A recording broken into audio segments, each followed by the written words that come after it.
Salut les amis, comment allez-vous? Comment allez-vous? Est-ce que vous savez vraiment comment est-ce que vous allez?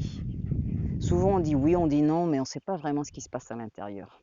Pourquoi? Parce qu'on n'est pas conscient de ce que l'on ressent vraiment.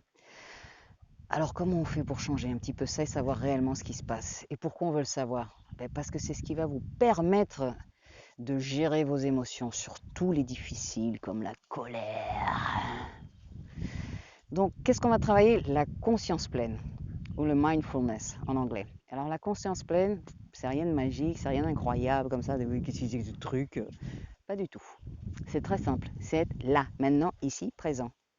C'est pouvoir dire je sens l'air sur les bras, je sens le soleil sur le côté droit de mon visage et la jambe droite, je sens l'herbe sous mes petits pieds, mon petit, grand, ça dépend. Bref, c'est ça la pleine conscience.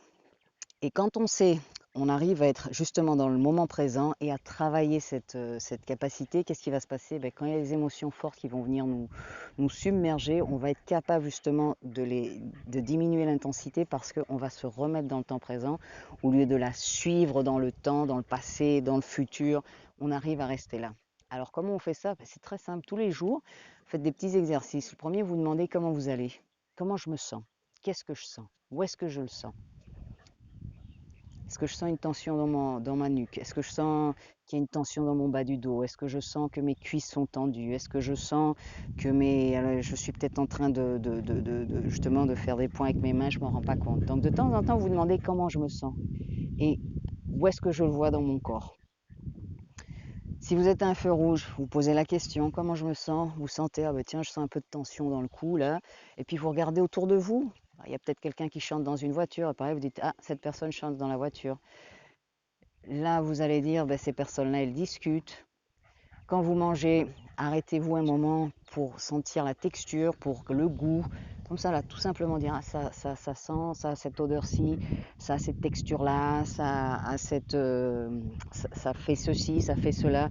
Pareil, vous vous brossez les dents, tiens, je sens la brosse sur ma gencive, je la sens sur mes dents, je la sens sur ma langue. Vous vous douchez, vous sentez l'eau, où est-ce que vous la sentez, l'odeur du savon. Alors, il ne faut pas être là tout le temps avec ça, mais comme un jeu. C'est quelque chose qu'il faut prendre avec beaucoup de légèreté parce que mindfulness, en fait, c'est dans le moment présent, mais c'est ce qui va nous donner beaucoup d'informations sur ce qui se passe là. Donc, il faut le faire de façon très légère, sérieusement, parce que si vous ne le faites pas régulièrement, ça ne va pas devenir une habitude. Si ça ne devient pas une habitude, vous n'allez pas pouvoir vous en servir. Et c'est ce qu'on veut. Ce qu'on veut, ça devienne une habitude et que ça devienne automatique. Que quand il y a justement une émotion qui va arriver là, à toute vitesse, vous serez capable de dire ah, je ressens ça à cause de ça et je ne vais pas me laisser submerger par cette émotion-là. Comme ça, je vais pouvoir maintenir mon calme et ça va me rendre plus résilient. Alors, si vous avez des questions, vous les mettez en bas. Et puis, si vous voulez en savoir plus, vous me le dites. À bientôt. Ciao, ciao.